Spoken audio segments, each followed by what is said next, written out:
Thank you so much for being here. I really appreciate it. We're so excited to present this to you and to share all of the hard work that our team has been doing. So I'd like to turn it over to our editor-in-chief, Arsene, for an introduction to the event.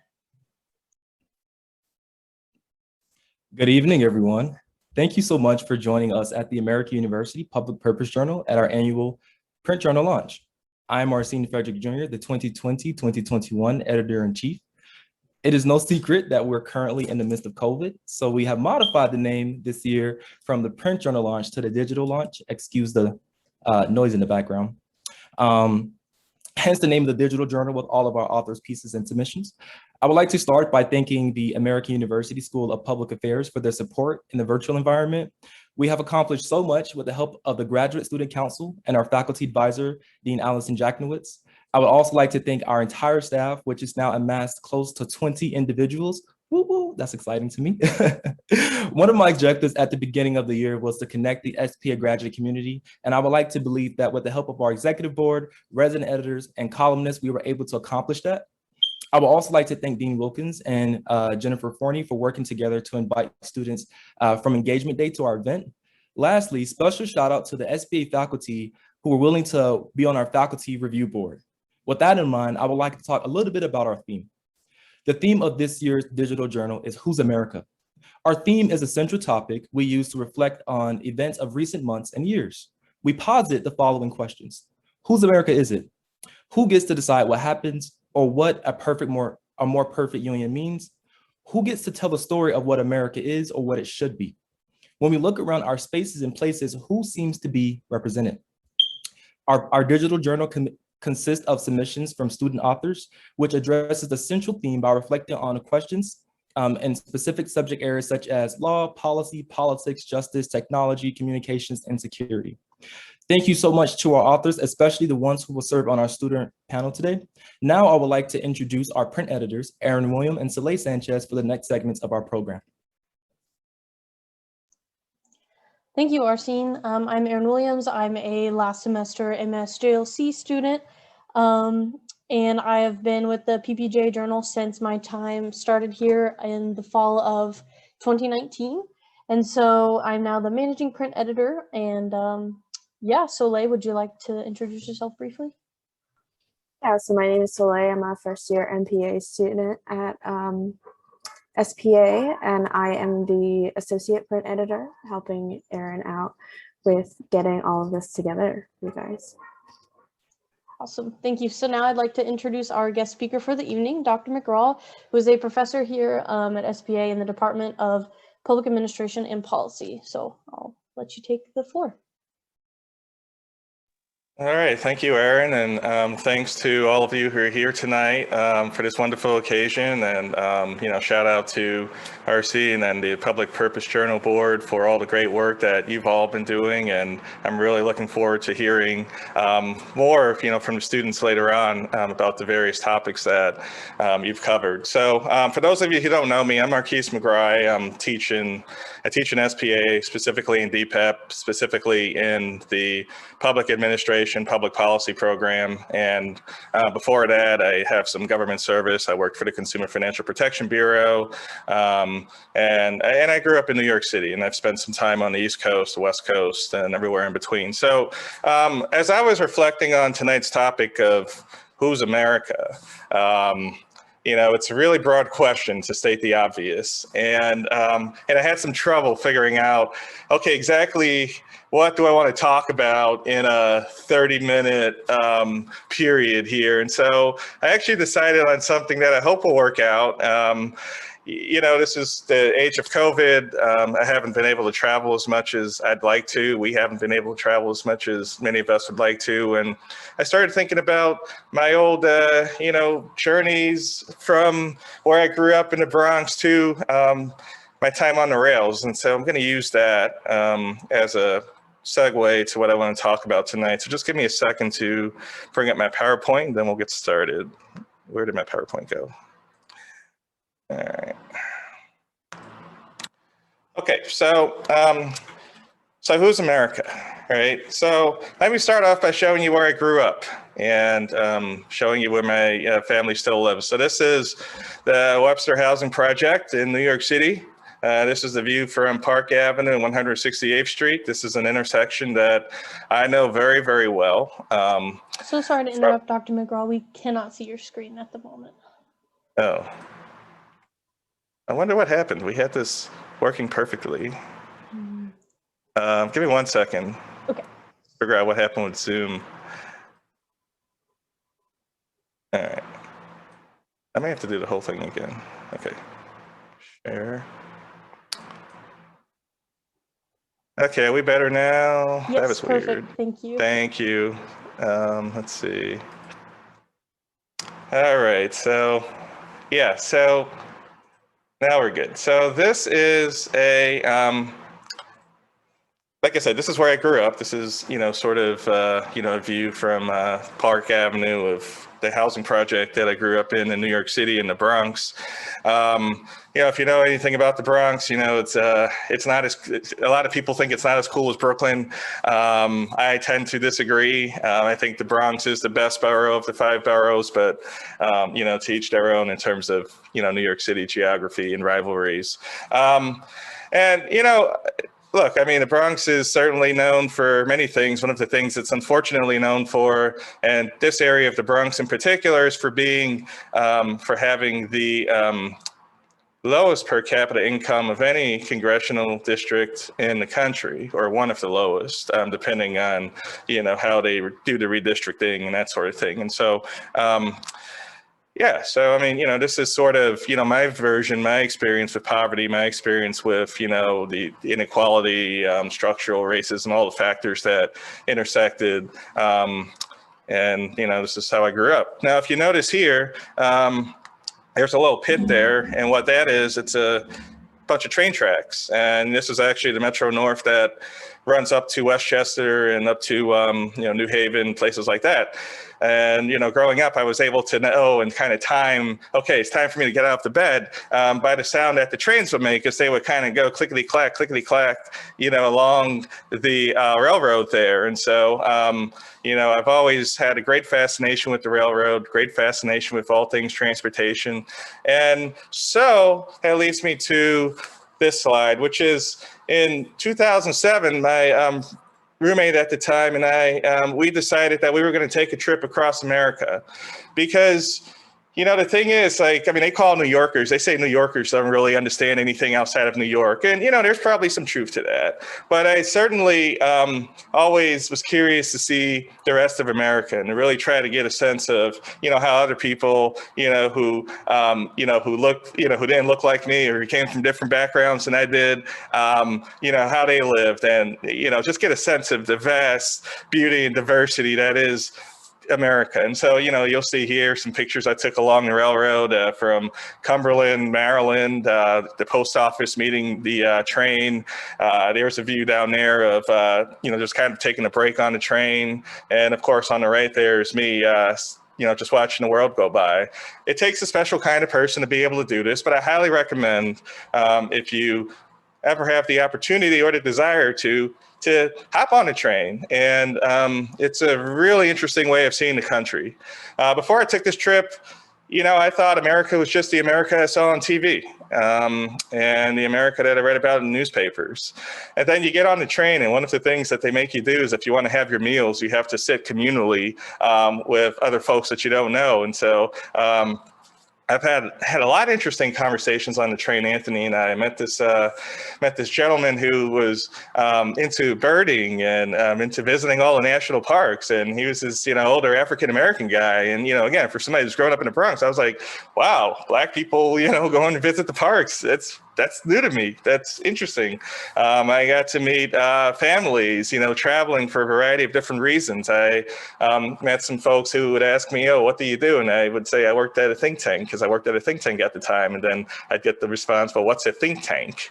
What do you think about all day? And, it just gives you a sense for, like, we get trapped here in this DC bubble often. And so we forget about the desert that's out there, the border, and not even the southern border, but the northern border too, or kind of just like the rural American landscape, where you can just go for miles and miles without seeing anything, and then you just see a really nice house just randomly, and then you go for miles and miles and you don't see anything. So anyway, I was reflecting on this because America is so diverse, and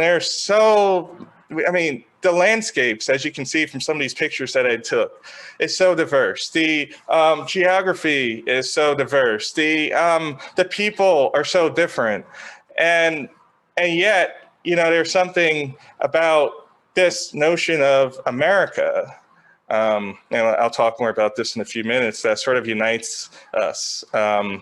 And even in this time of division, I would argue that a lot of that is still in place there. So thanks for letting me go down memory lane a little bit. But this actually reflects and refers and has something to do with the rest of my talk tonight, which is this idea of like, all right, when we think about who's America, right? And I think about my little train trip, and I think about all the different cities and towns I went through, and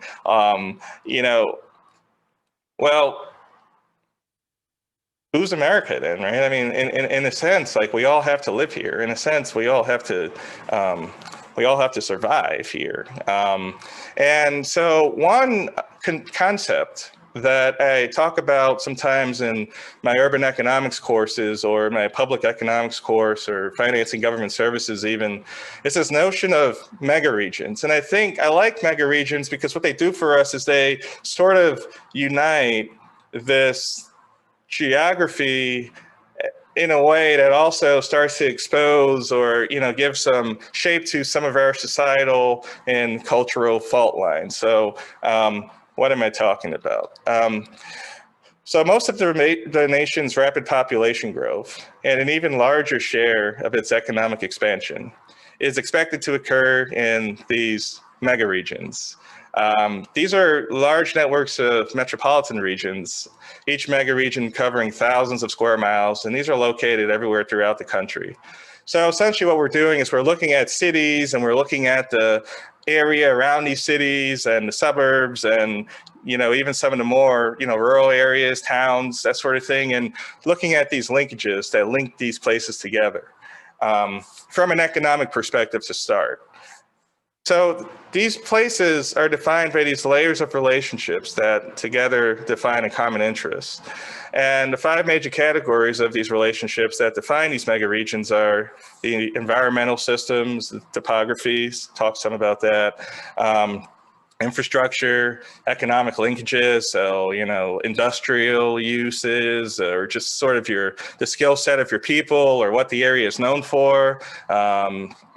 Settlement patterns and land use, so it's not like what we have today just sort of popped up out of nowhere. That there's some history here, some history of who settled where and why. That I would argue even to this day contributes to some of the issues that we continue to have, and some of the thorniness in our politics.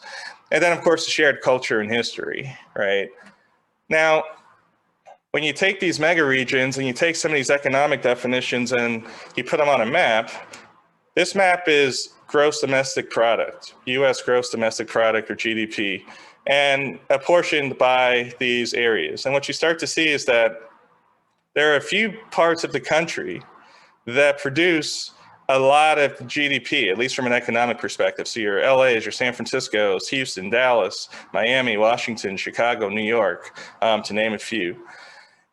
And if you take that map and you collapse it down to something in 2 dimensions, you essentially get something like this. You get these emerging mega regions, as the America 2050 Regional Plan Association puts it.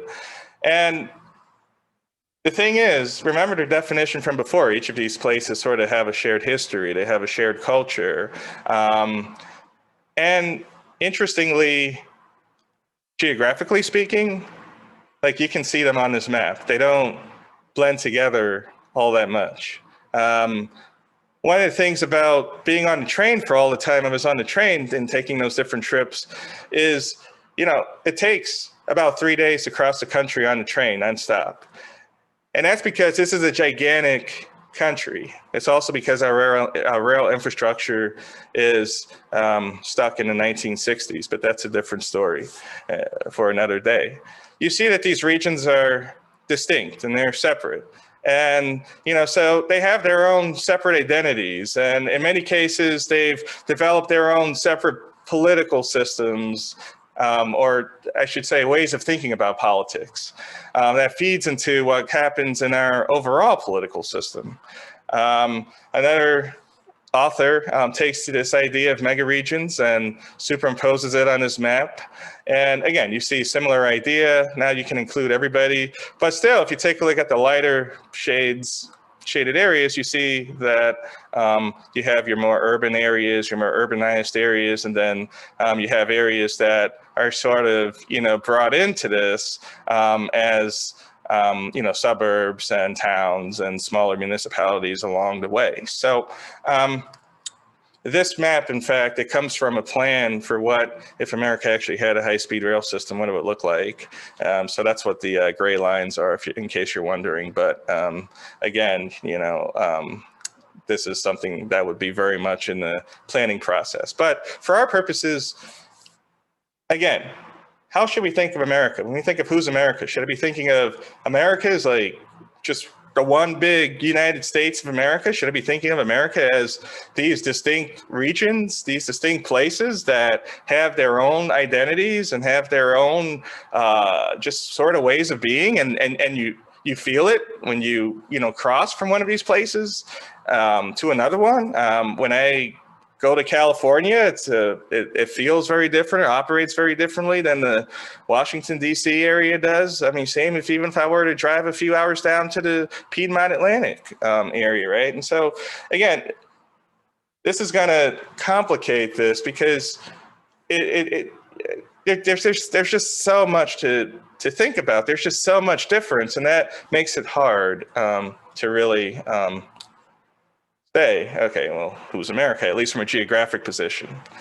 Now, continuing on with the geography for a second, another way of thinking about who's America, and now we're actually going to get into some of the more economic-y data here, is that it can be yours if you're from the right zip code.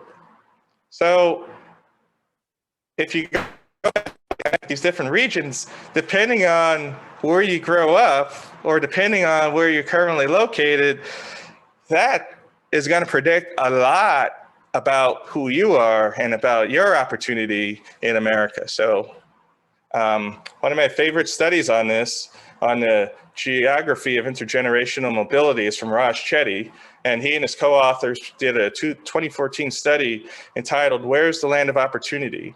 The Geography of Intergenerational Mobility in the United States."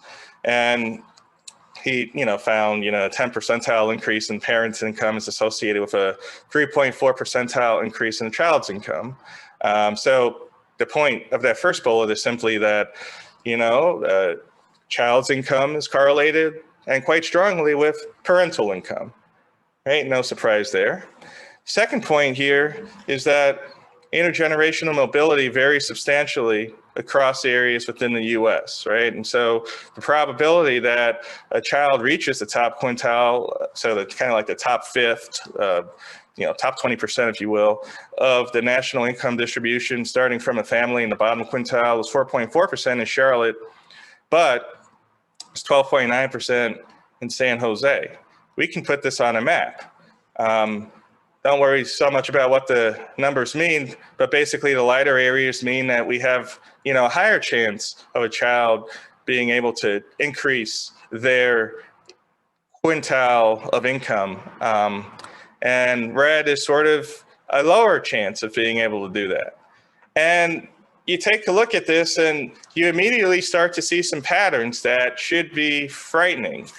You see that almost the entire Southeast is down here in the red. You have an entire quarter of the country where if you live in that area, and I'm not even layering yet, race or other, determinants onto this. I'm just saying, this is your income. Look at, this is your chances are lower of being able to sort of break out of that situation, break out of poverty, right? This is contrary to, I think, the America that we want and that we desire, which is a place of, equal opportunity, and certainly a place where that opportunity is not correlated with what county you grow up in, or what county you live in, or what zip code you have. So, I mean, the fact that zip code can predict so much about what happens to a person, to me, it's an absolute injustice. And, something that, through, your efforts and through the great work that, students have been, doing, and the articles you'll see in this issue, and the great work that our students do every day, right? We got to think of solutions to this, because this is not good. This is not where we want to be. And this is not, this is not a future that we want to replicate, right? So Jetty also asked, well, okay, if you look at the areas that have higher mobility, then what do they have in common? So they tend to have, less segregation to begin with, residential segregation by race, income, less income inequality, better schools, greater social capital, so just kind of networks, knowing people, knowing the right people, and then greater family stability that correlates with all these other things. Just to give you some numbers for this is what they call a transition matrix, and it says, if you take the parents quintile, which is the number that runs up along the top here, and so the first one is the lowest one, so these are people who are going to be pretty close to poverty, and the fifth is going to be sort of the richest 20%, and then you look at a child's chances of where the child's going to end up, right? So if you look at this first quintile, so for a child who's born, sort of in this, poor or working class, there's a 33.1% chance they're going to stay exactly where they were born. Maybe a 27, 28% chance that they'll do a little better. The chance of getting to the top here, it's basically 1 in 5 to get to the 4th or the 5th quintile if you grow up poor, right? So this is a very sticky distribution. Again, it goes against this notion, and what I think is a sincere desire for anybody to be able to grow up anywhere in America and kind of move around, right? I mean, if this distribution here should be a lot more uniform if the parent quintile did not explain or was independent of, child quintile, right? But they're not independent. And so, this is what we end up with. And this is something I think more needs to be done about. I like this map. As you see, I have a lot of maps tonight. I like this map because this is a map of school district spending. So the green, and this is from NPR, this is from a study they did in 2016. So this is a little out of date, but I think the truth, the idea still holds pretty true here. So if you look at the green areas, those are places where spending is above the national average. And if you look at the red areas, that's spending below the national average. And I know that just spending more money does not guarantee better outcomes, but like everything else in this world, usually more money is better than less money, right? In a broad sense. And so I look at this and I'm immediately struck by, for example, New York, where I grew up. New York is all in the green now. That was not necessarily the case when I was in school. That was the result of some lawsuits, particularly a lawsuit filed in the 2000s by a group, the Campaign for Fiscal Equity, arguing through the state court system that we got to have a system of funding that is equitable and that's going to allow, New Yorkers, both in New York City, but also New York State at large, to compete, to be able to have the resources to learn and to compete in the global economy. And, so again, I was lucky. I grew up in the Northeast where, they take education seriously. And even I, as a person who grew up poor, I was able to go to really good public schools and then eventually, now I'm here. So, I did something went right for me. But for, every person for whom things goes right for. There's a lot of people for whom, things don't go so right. And so, better schools is a big part of that, a big part of giving that opportunity to people and allowing that link between zip code and life outcomes to reduce, if not eliminate, that correlation. You also see the correlation down here with the graph I showed you earlier about income mobility from the Shetty paper. You see that again, the Southeast tends to spend a lot less on education compared with the national average. And so, again, this is another thing that we need to think about. So I mentioned, my work at the Consumer Financial Protection Bureau. One of the things we're, always thinking about at the CFPB is when we think about equity issues, we think about who can get a mortgage. And if somebody's denied a mortgage, why were they denied a mortgage? And, are our, reasons fair? And we realize that we're making up for lost time. There's a huge gap. So this map on the left, this shows the Black home ownership gap. And so this is simply the percentage of the difference between the percent of white homeowners minus the percent of homeowners who are Black. And you can see even in our area, this ranges around 20 to 30%. And the size of the circles gives you a sense of how large the Black population is relative to other populations in these different places. So you kind of see, like, even in these areas, up here in the Northeast and then, some in the Southeast here as well. But then, but also in other places throughout the country too, right? There's these large gaps in home ownership. And why is that important? Well, it's important because the biggest and the most expensive and the most prosperous asset that many Americans have is their home. And as a result of a legacy of redlining and racist housing policies that for many years until the 1960s essentially shut African Americans out from being able to buy a home in many neighborhoods. So there's already sort of a issue there. And then a lot of this is like either passed down from generation to generation, or, if you're a homeowner these days, your home value may have actually appreciated a lot. The average house this year appreciated by almost 10%. So, there's that too, that you're missing out on. All of that, builds wealth. And that brings me over here, which is, so when we look at, and I'm sorry, this is so small, but what this is giving you a sense of is the racial gap in this first one is about home ownership.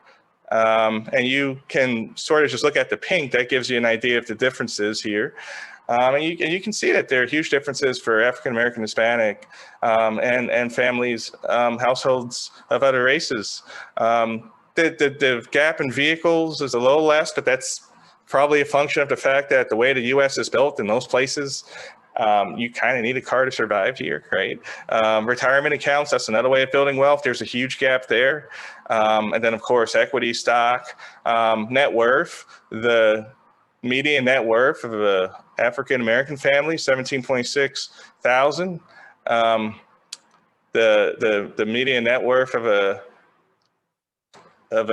white family is 171,000 there. So, the median net worth of Blacks is 1/10 that of white families. And, again, it can be partially explained by the gaps in home ownership, but it's also a fact of the simple maxim that you need money to make money.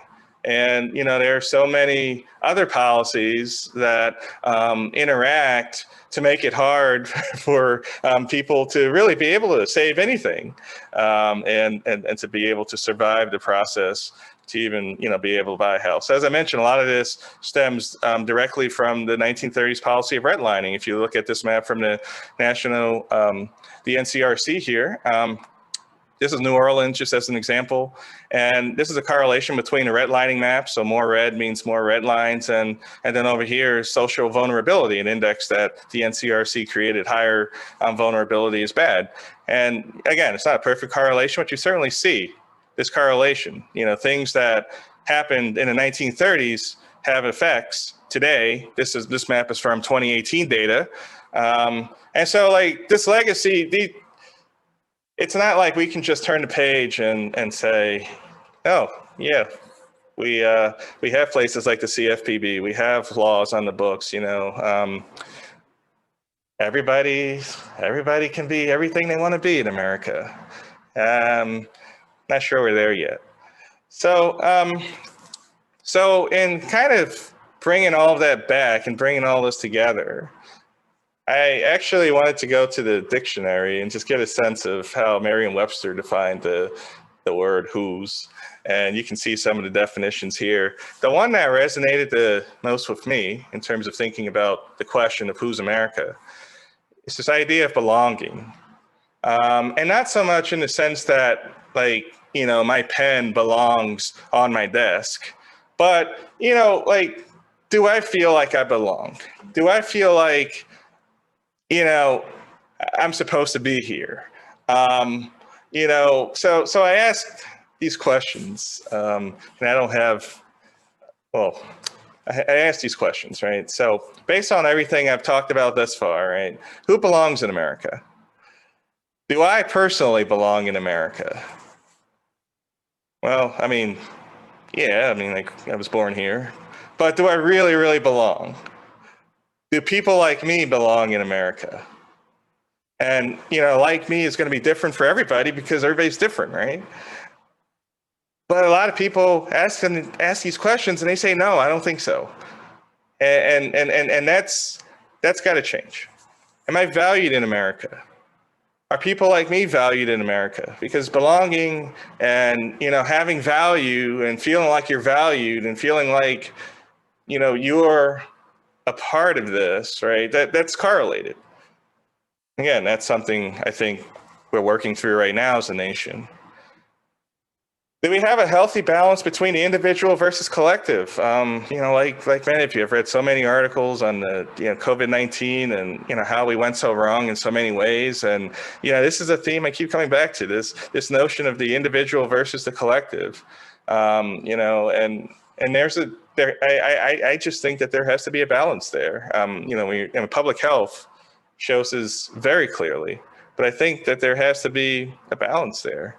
And so I hope that in the months and years to come, you know, Americans will reflect on that and we'll kind of think about, have we settled on something that might be a little too individualistic, a little too much me and mine, you know, because we all are interdependent. And that's one of the things that I also learned from my little trip across the country is that we're all interdependent. Even taking the train and seeing the fields and, you know, seeing the corn grow and, well, we need these farms. We need these places to feed us. And as I showed, like, a lot of economic activity is happening in very few places. And so we need those places. There's a lot of cross subsidization that goes on from an economic perspective. And, you know, like we need each other. And I think that gets lost sometimes in the discourse, but we do. So, I mean, I think what this all boils down to is America my America, our America, the America that we want and that we need? And if not, then how can we be part of the change to make it what we want it to be? So let me conclude just by sort of, you know, saying this is how your work fits in. You know, as you'll hear tonight from the authors, you know, they'll be addressing some of these topics in more detail. They only gave me half an hour, so I wasn't able to go through all these myself. But, you know, who's allowed in America? What do we do about the urban-rural divisions in America that just seem to become worse and more toxic, and people become more segregated, just kind of more entrenched in their different camps as we go along, right? I talked a lot tonight about economic development and income inequality. How do we leverage that? We have to, we're going to keep moving forward, but how do we do it in a fair way so that the spoils of that and the benefits of that are not just shared by a few, but are shared by all? What do we do about our criminal justice system? What do we do about our crazy incarceration rates, right? What are some sensible, common sense ways that we can make reforms where necessary? Climate change and healthcare, STEM talent, systemic racism, whiteness, all these other factors, all these things, they intersect. They're complicated. They're related. They're correlated. Sometimes I have to remind myself as an economist, as much as we like to see nice clean lines, X implies Y, Y implies Z, that, you know, when we're thinking about these topics, a lot of times we have to just work with what we have, you know. It can be frustrating, but, you know, that's the soup. You know, all of these things interact, all of these things work together.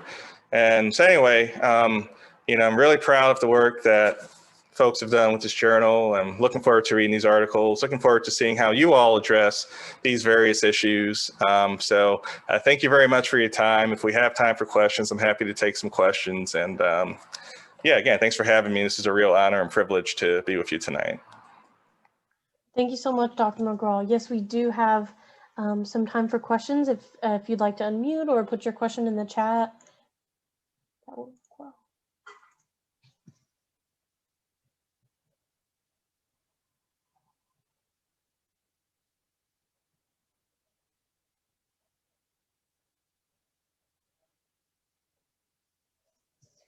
I have a quick question. Mhm. If I could. Thank you so much for talking with us. I was in your map of the different mega regions. I noticed that sorry, there's a bit of a talking going on in the background if you can hear it. I noticed there the Gulf Coast was considered a mega region in the U.S. I never had before had considered the Gulf Coast, Mississippi, Alabama, and Texas to be considered kind of like an all interconnected region. I just consider them as both individual states having their own different, you know, coasts and dealing with it on their own. So I'm curious if you know any more about that. What connects those regions together? Is it just tourism and development, like coastal development, things like that, or what is it that is connecting these regions? Because these are historically very poor states, especially Mississippi and Alabama. So I'm kind of just wondering what exactly is going on down there. Yeah, it's an excellent question. I would say mostly, you know, for now it's the oil. It's the, you know, it's just kind of sort of the historical ties to the oil industry, and that's going to change whether people like it or not. You know, because we are moving into a different future, I think, when it comes to energy. And yeah, you know, I think the South, I think the sort of the eastern side of the South is really starting to come into its own. I shudder to say this in case anyone from Alabama is on the call, or from Birmingham specifically.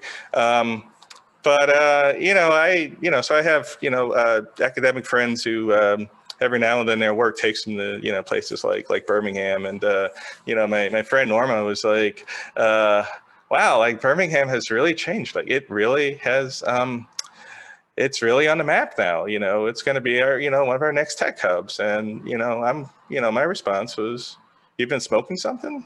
but no, I mean, she has a point, you know, which is that, there we go. The South, for the longest time, you know,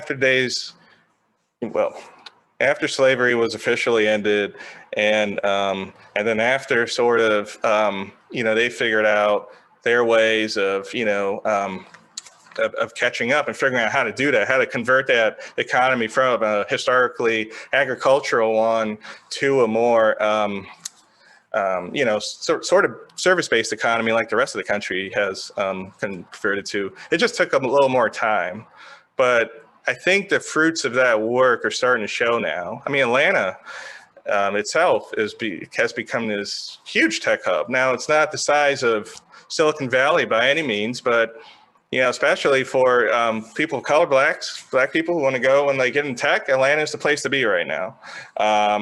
And, you know, even that is relatively new. So I think it's a mix of those two forces, sort of like the historical, just industrial nature of the places, but then also like the changes that really have happened sort of rapidly in those regions in the last 20 years, which, I make the point that like, what that means is like, these things are dynamic, like things are changing. And so, all these issues they talked about tonight, it's our job as, future policymakers and the people who are going to be in the room when people are having these conversations about what to do with these issues and, what to do with these particular places, right? It's our job to be thinking creatively about, okay, I understand what happened in the past. I understand we want our future to look a little different than it does, or a lot different than it does right now.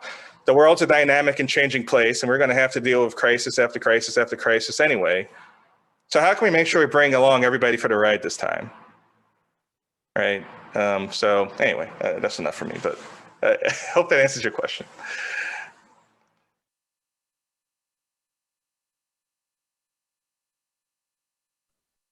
I have a question.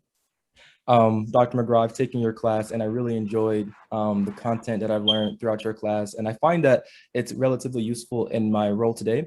I'm curious to learn, can you talk a little bit more about the COVID relief package and a different response from leading economists over the relief it will provide or has provided / it will provide to Americans?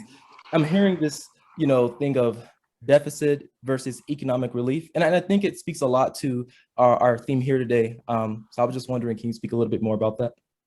Sure. Yeah, we actually just talked about this in my class about 2 weeks ago. So,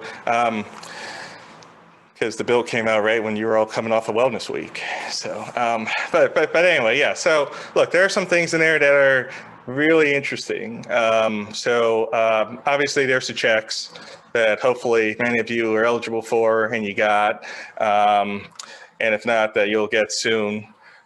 That helps. The unemployment relief, I think it would have been better to have a little more of that. Right now it's at $300 a week in this new package. It was at $400 before. And then if you remember last year it was at $600. But look, I mean, at this point, if 300 is what was going to pass Congress, I'll take it, right? Anything helps because there's still a lot of people struggling.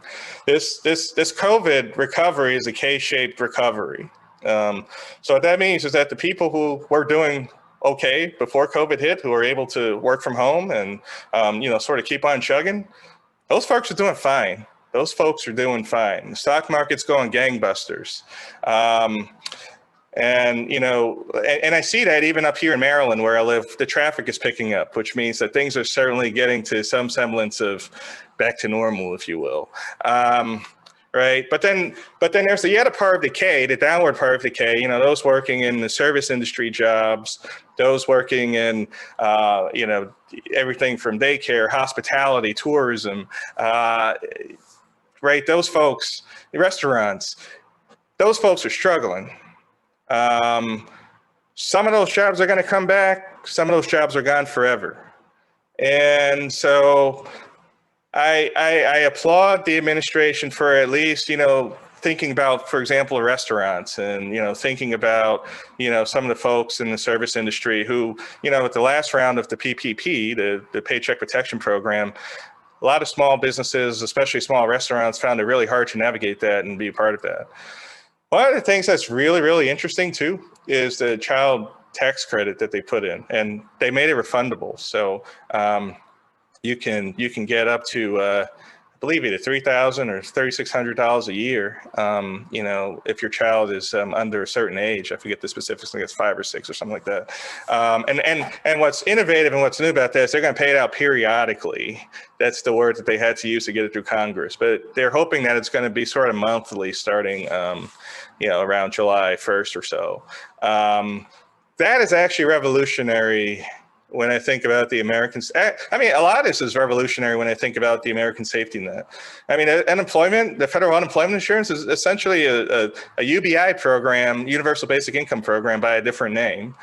Child care thing, right? I mean, this is a problem that we've been having. It's frankly very expensive to raise children in this country. And so that means when a lot of people start thinking about that, they just say, I would love to, but it's too expensive. Like, how am I going to afford it? I can't afford it. And that actually has ramifications because, like Social Security, for example, it's a pay-as-you-go program. So like we're paying the salary, we're paying the Social Security benefits for people like my mother and folks who are retired now. Who's going to be there to pay our benefits? A lot of us just think, those of us who are a little younger, a lot of us just think it's going to be gone. So anyway, those were some of the issues I was really glad to see in the bill. The price, in terms of the price tag, I mean, it's a lot of money. Is it going to have ramifications for, things like inflation? I think maybe. But I also think that if inflation does increase, I think it'll be manageable. I think it'll be, on the, 2-3%, increase, which is normal, which we can actually deal with. The problem is when it goes to like 10%, 5%, 6-7% inflation, then we're really not in a good place. But anyway, so sorry, Arsina. I talked about a lot there, but there's a lot to dig into there. Thank you.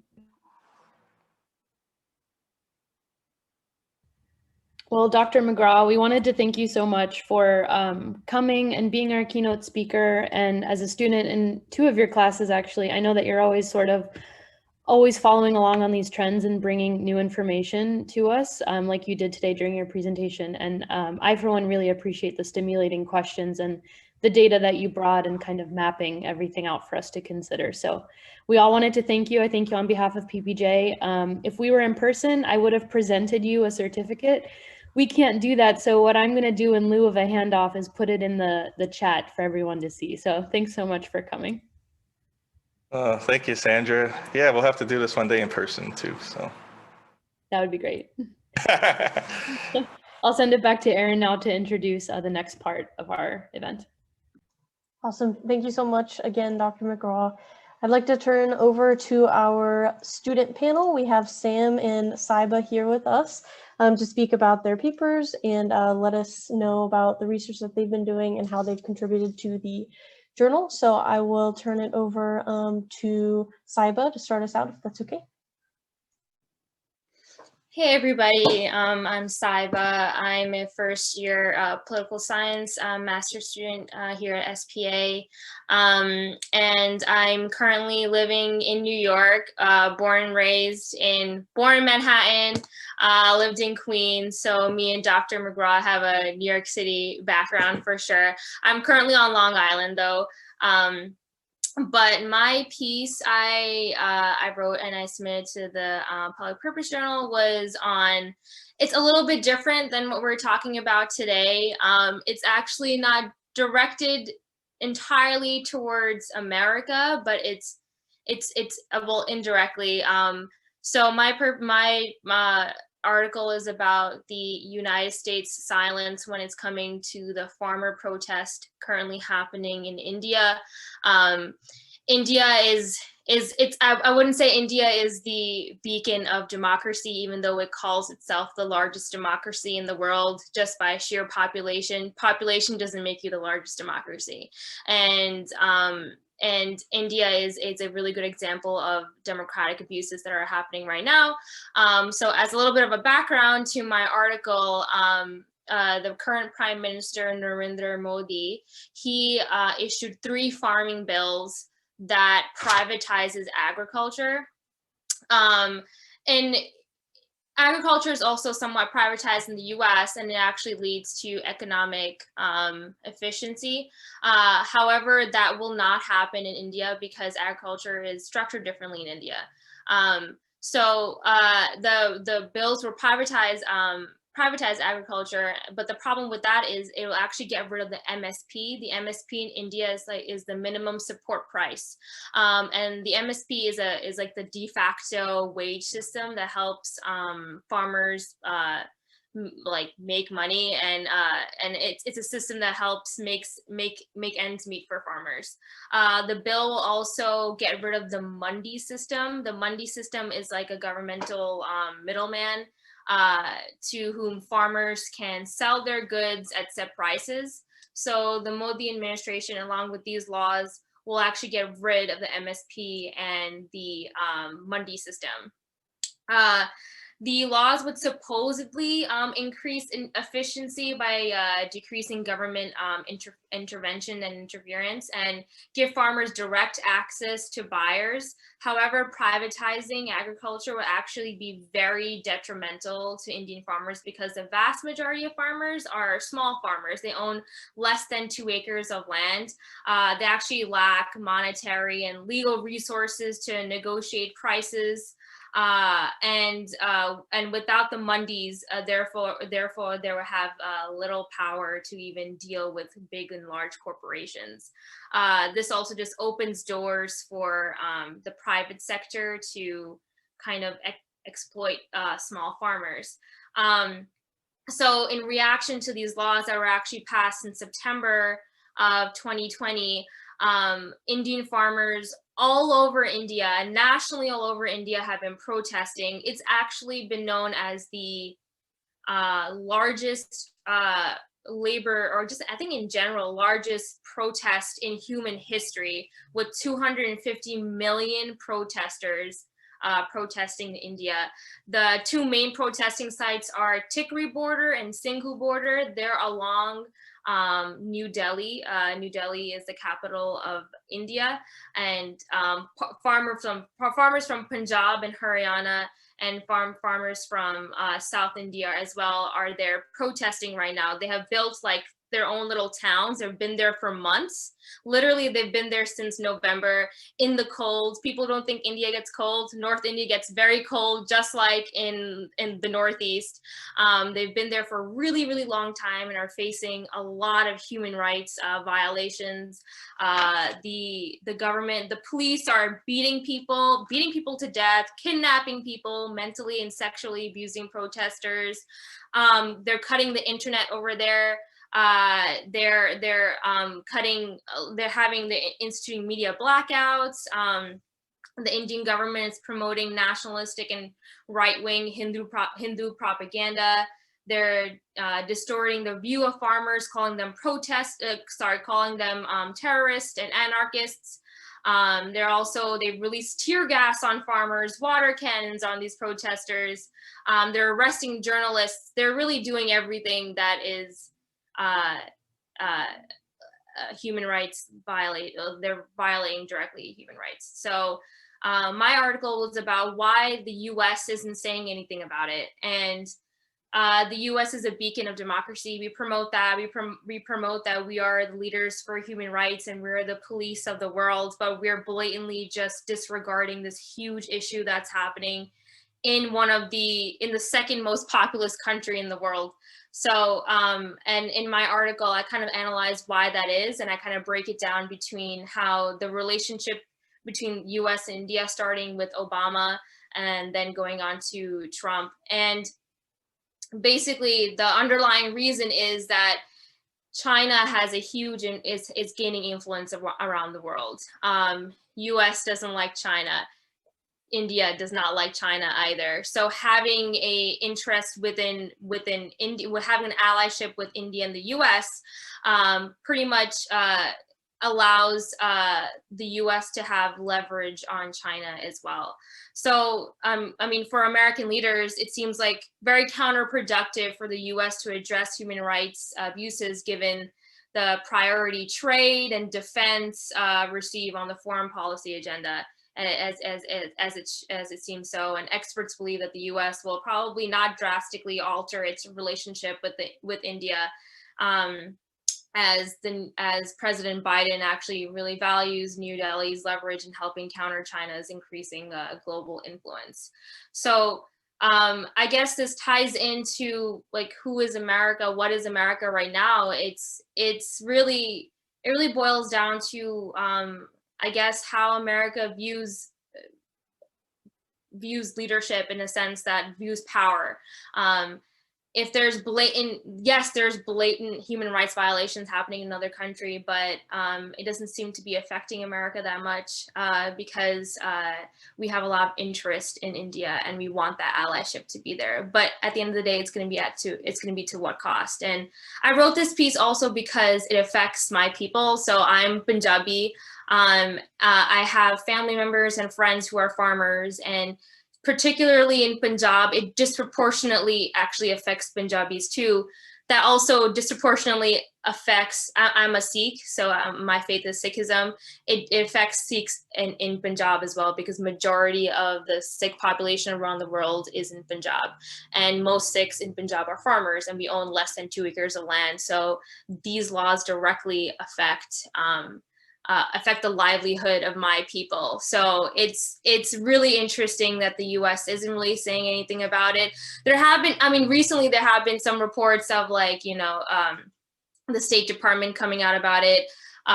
Secretary Blinken is also talking about it now, but there's been plethora and a myriad of human rights violations before anything even happened. It took Rihanna to tweet something on Twitter for the whole world to realize that the largest protest in human history is happening. And it's literally because the Indian government so strategically promoted and basically had an entire propaganda system calling the protesters terrorists, and had media blackouts. And like when you think of propaganda, you think about like World War II time, but this is happening directly right now in a country that calls itself the largest democracy. So, and the U.S. not saying anything is quite shocking. So that was my piece, and that was what I really wanted to share with the SPA community, and I hope now you guys are more enlightened about the issue that's happening in India, and why the US is not saying anything about it. Yeah, thank you so much. That was definitely very enlightening. I didn't know much about the topic at all, so I greatly appreciate that. All right, awesome. So before we go into questions, let's turn it over to Sam for his presentation. Great, thank you everyone for coming. I definitely appreciate that. And thank you, Saiba, for your great explanation of your paper. I'm also a first-year master's in political science student, and I'm originally from the middle of nowhere, Maine, so not a very exciting upbringing. Lived on an island. But I am talking about criminal justice policy, and in particular, the war on drugs and the different approaches that administrations in the past, and I will say present, I wrote this paper in its first draft for my undergrad thesis. So I was talking about the current administration as the Trump administration, and that is now over. That's all I will say on that. And so that's sort of where I'm coming from. I take this paper as more of a historical political development lens to explain sort of social trends, as well as just the general inequities in the system, which is why I thought this piece felt quite suited to the Who's America Journal theme for this year. So I'll just go into a little bit of detail. I focused on 4 administrations, so Nixon, Reagan, Obama, and Trump, all sort of taking their own approach to governing the war on drugs, obviously starting with Richard Nixon, escalating in law enforcement under Ronald Reagan, and then some attempted reforms by President Obama and even President Trump. And those approaches all, I argue, form different policing regimes. And so this paper takes like a typological approach in categorizing them. And in my larger paper that I used for my undergraduate thesis, I go into a content analysis, but in reality, that was not as relevant as I thought. So I think this paper is a little bit more polished in that way. And so the 3 policing regimes that I argue that uniquely form under these administrations are a rehabilitator one, which seeks to treat addiction more as a disease and put less focus on criminalizing the individual, as well as the general goal of reducing public demand for the use of a drug.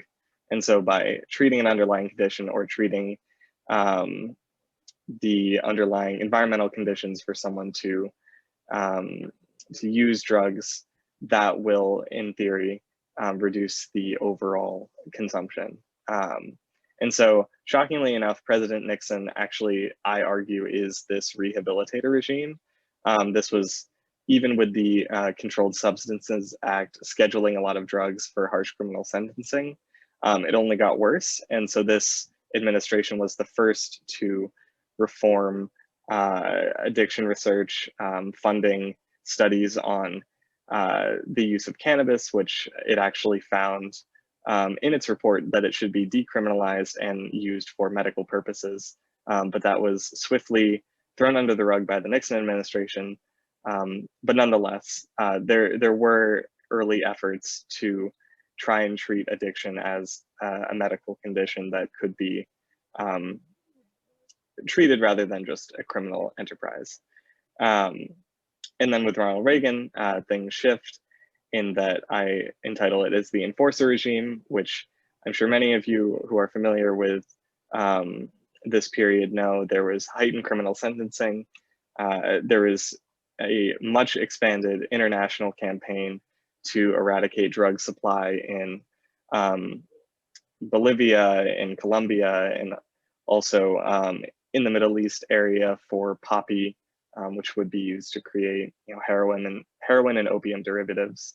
And so this approach really put mandatory minimum sentencing, strong border security. It used a lot of harsh rhetoric towards drug consumers, and wanted to lock people up basically as long as possible, which through a 100-to-1 crack cocaine sentencing disparity, as well as a policing campaign known as Operation Pipeline, which would just teach police how to use their discretion, which was largely racially motivated, to pull over vehicles for drug stops and try and get someone, particularly Black young men, caught and put them in prison for the mandatory sentencing, which for crack could be 10 to 30 years, depending on the amount. And it could be trace amounts versus 100 times that for cocaine to get the same sentence.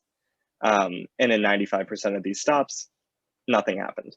And so that is, again, just sort of a criminalizing campaign of really whose America is it? And so that's why I argue the Reagan administration falls under this category. And then the final one, which I sort of shockingly put both Obama and Trump in, is a hybrid.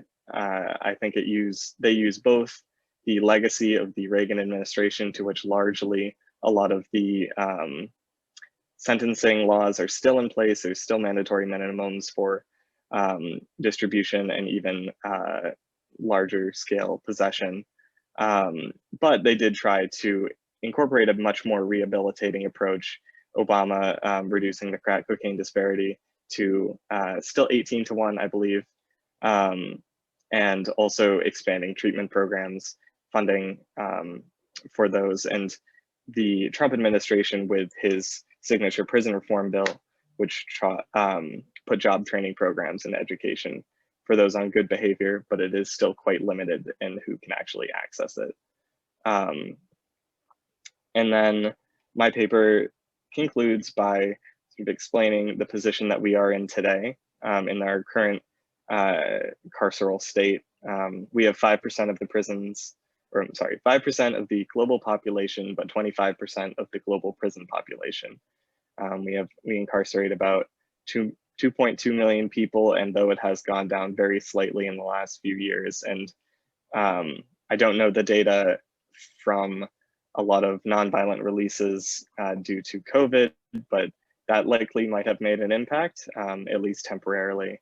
But we still disproportionately incarcerate our citizens for things that in many countries are legal or treated much more differently in society.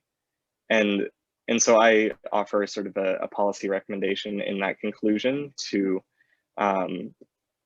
focus on treating addiction as a medical condition, limit sentencing for nonviolent drug possession, as well as really focusing on prison as something that, sure, it can be a penalty, but it should offer a just transition back into society. Else, what is it for? So whether it be through education, addiction services, job training programs, like some states do this, but it is not consistent with federal policy. And it, again, historically has so many implications of voter suppression which is one of my other recommendations, is to not allow a felony, or even if you are incarcerated, to vote. That might sound kind of crazy to some people, but 2 states do it, Maine and Vermont, and there's no problems. You're paying a debt to society, but if the debt to society is brought on by unjust policy, then there's a major issue there. As well, focusing on eliminating these mandatory minimum sentencing laws to give a judge discretion on environmental factors. It's not a perfect system, because judges can use their discretion if it is racially motivated, which is a large problem with appointed federal judges in like reviewing these cases. And then finally, legalizing cannabis, because that has been proven by many states to both increase tax revenue for education, for example, in Colorado, and in some cases provide a medical relief to those who are suffering with chronic pain or with epilepsy, or so many issues that could be brought on by a substance that is not proven to be addictive or deadly. And it's pretty unjust that the states with the largest percentage of Black Americans are those that have the harshest criminal policies on a lot of these drugs. And so it's clearly an unjust issue that should be sort of federally mandated and altered. So that is basically everything. Awesome. Thank you so much to both of you. I'd like to open it up to the audience. Feel free to unmute or pop your question in the chat. And I have one to get us started off that was posted in the RSVP form. So either one or both of you can respond to this one. But what's something that surprised you? What's something about your research that surprised you? I can start. Well, I don't think it really surprised me. I guess it disappointed me. What I found that was actually more disappointing is that I guess like the picture that America paints of itself is like a beacon of hope in the American dream, and to really just promote this level of you know, like a beacon of human rights. And I wasn't surprised, but I think I was very disappointed in the level of how much the United States ignores around the world, and I think very strategically decides to ignore the issues that have been that have been happening around the world. You see the U.S. go to the Middle East and try to establish democracy over there, and we think that's just because they believe in a dictatorship or a more of a theocracy type system. And the U.S. that's not deemed appropriate at all. So we'll go there and we'll try to establish our own type of democracy, but we all know that going to places like this doesn't actually establish democracy at all. It can make a situation even worse. It creates insurgency, and counterinsurgency is almost you can't even tackle that. It literally never, counterinsurgency theoretically doesn't even work.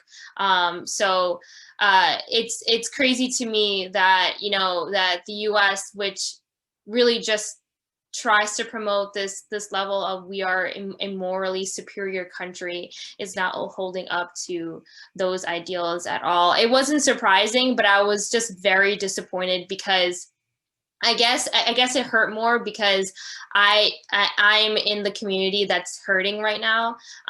So it had a personal effect on me. And I would think that I'm born in the US, I'm very proud to be an American, and my country should do something about it, because we promote this higher morality persona across the world, and it's not, I felt like, you know, the US kind of failed in that sense. And that's like the first time really, and on a personal perspective, on a personal note for myself, I mean, communities face failure from America all the time, but it was personal to me because it affected my people, and it really, I guess, made me wake up that like, wow, like the US really isn't there for everybody.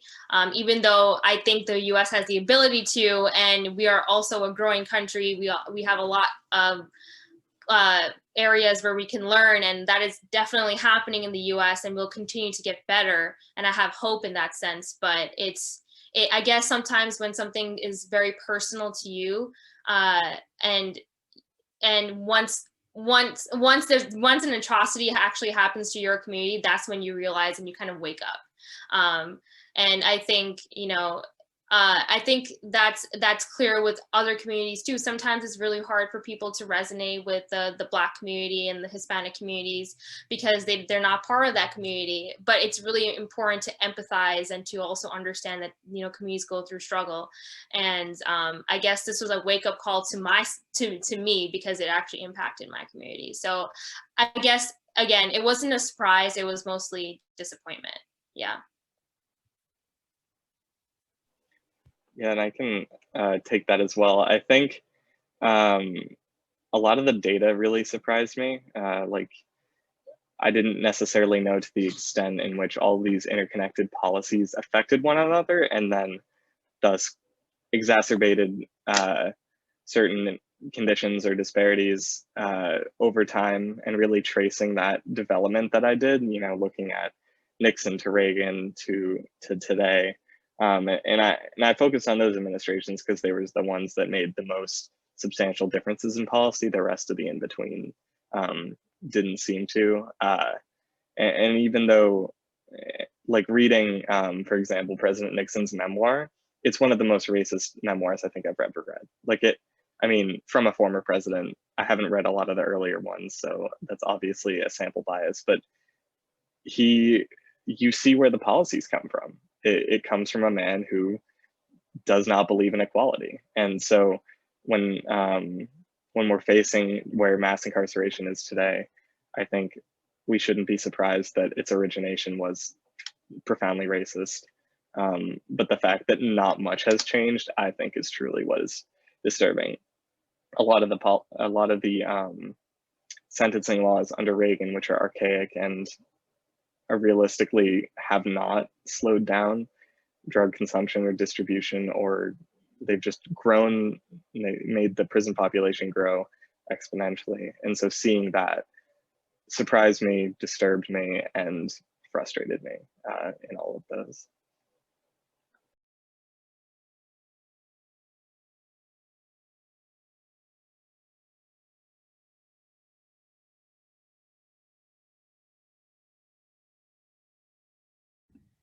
So I don't have a question, but I sort of have a comment that I think applies to both pieces. So Saiba, I thought it was really interesting in your piece how you used that theme of Who's America and made it really broad and sort of examined, I think you examined like both political parties, or perhaps maybe that's what I was reading into it, which is I'm Egyptian and I follow conflicts in the Middle East. And, you know, it really doesn't matter in my experience which political party is in power when it comes to international affairs. You know, the trends are really entrenched, and our policies sort of continue as they always have. So I was thinking about that in your piece. And then Sam, in your piece, you were tracing different administrations and talking about how things haven't really changed. So I don't know if either of you wanted to comment on sort of like, is political party relevant to these really difficult issues? I mean, there's definitely policy differences. I think we can all agree. And there's some policies that are, you know, done based in data and that we would prefer, I think. But do you have any further comments on, you know, long-term change and that sort of perspective?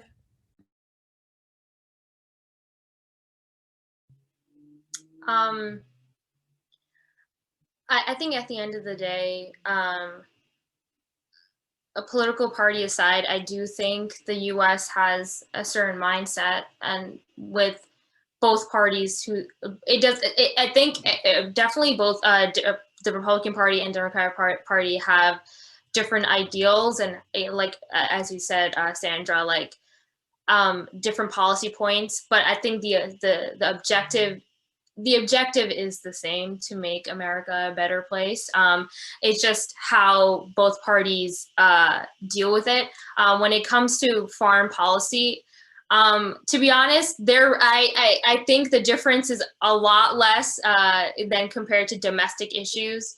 In my paper, I examined the Obama administration and the Trump administration, and I mean, this paper there should be a part 2 to it, because the protests are still happening, and there has been more development going on. I wrote this in January, and it's been like 2 months now, and it's gonna be 3, so there's definitely a lot of development happening.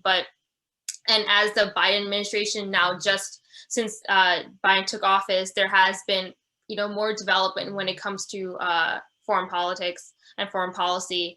I personally do think when it comes to foreign policy, I think both parties are similar in their approach. I was watching this video on Instagram, and it was these 2 comedians, and it was talking about how Biden had the attack on like a Syrian base in Syria recently, and they were joking about it, and their response to the attack was, oh, we're back to good old American politics now, American diplomacy. Oh, I miss that. It's like we bomb a country to open a dialogue, right? And it was a funny and a comedic sketch, but it was really deep. It was very it was deep, and it was very real, and it was actually the truth about American foreign policy. And it's interesting that both parties kind of play kind of the same role. It doesn't really matter what party you're from. We all want to play, both parties want to play the watchdog of the world. And I don't think our tactics on paper might be different, but the outcome is pretty similar, in my opinion, in regards specifically to foreign policy. I don't want to say the same thing that Saiba just did, but I think that I sort of agree. Criminal justice, and I guess sort of it is a little bit international because of some of the drug eradication campaigns that were worked with on like bilateral nation programs. That was pretty unifying. Democrats, Republicans, the bills that passed the House and Senate in the Nixon and Reagan and Obama administrations. Actually, I don't know about the Obama, but for Trump for sure too. They were very bipartisan. Criminal justice is hard to frame as a issue that needs to take empathy, because people don't empathize with criminals, even if it's like out of desperation or, I mean, a medical condition with addiction. You can lose your sense of reality in order to search for the next drug. And so I think we've lacked that until very recently. You can argue that there have been calls from the left to really do something. But, since Nixon, we see sort of stagnation. It's hard to change what's already been written. Bill Clinton reiterated that he agrees with very harsh criminal sentencing, and I mean, our current president voted for that bill. Not to like make another argument against him, but the people in power sort of have had these same policies in place for a long time, and we might be just seeing change, but with criminal justice, with international policy, with homeland security, that it's still pretty unified in the general goals. So it's tricky. I have a question for Sam, kind of actually jumping off of what you were just saying. Since you wrote this originally for your undergrad thesis, and then, after what has happened in the last year, starting back in May of 2020, and all of the talk around racial justice and police reform and stuff like that, I'm just wondering if anything that's happened has surprised you, given all of the background research you've done, and like obviously had seen trends of not much changing? Like, has this new wave of energy surprised you, or is there anything that kind of came out of this that changed your thinking on this, having the background that you have and thinking about these issues? I think so. I mean, the problem is we've seen this happen with Ferguson. There was like a very long and pretty consistent outcry for police reform. Obama established a policing commission and it issued recommendations that were non-binding in like 4 or 5 police departments, including Boston PD, who still has a horrible record, took them. And they weren't substantive changes. They weren't calls like defund the police. That was not a mainstream progressive idea. And maybe that's a condition of COVID and watching videos all day on your phone, horrified. And it's in a way a radicalizing moment for a lot of people to wake up to. This is sort of the daily struggle that many people face in certain communities. In some ways too, the 2020 election also saw legalizing cannabis in traditionally red states. Portland, or not Portland, the state of Oregon decriminalized all drugs, which I think is the most radical policy that's been instituted since they started criminalizing drugs in the early 1900s, because everything was legal. There are problems, but anyway. So I think we're at a good moment, but even if the public supports these radical changes, I can't imagine a Joe Manchin or even a Biden really signing anything besides decriminalizing marijuana. And then perhaps,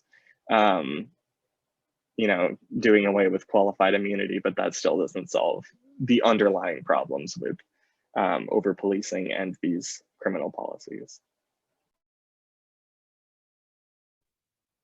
Yeah, you know what's really interesting, Sam, to go on your point.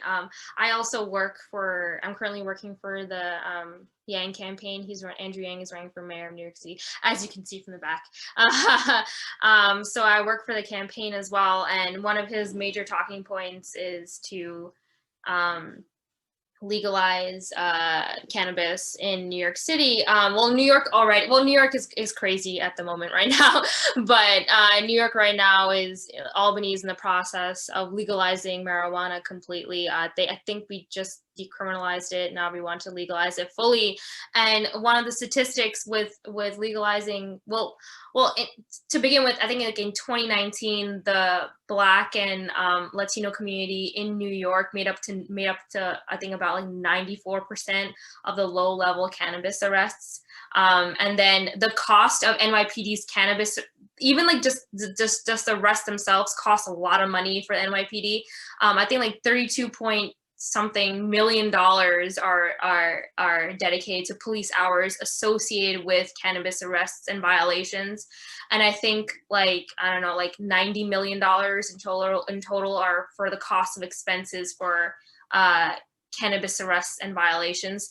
That's like 7% of the NYPD's entire budget. And that money can literally go to so many other things, such as reallocating that money to like impoverished communities and unrepresented communities. And New York City has a lot of that. So it just really is crazy, like all the inequality when it comes to drug use in the country.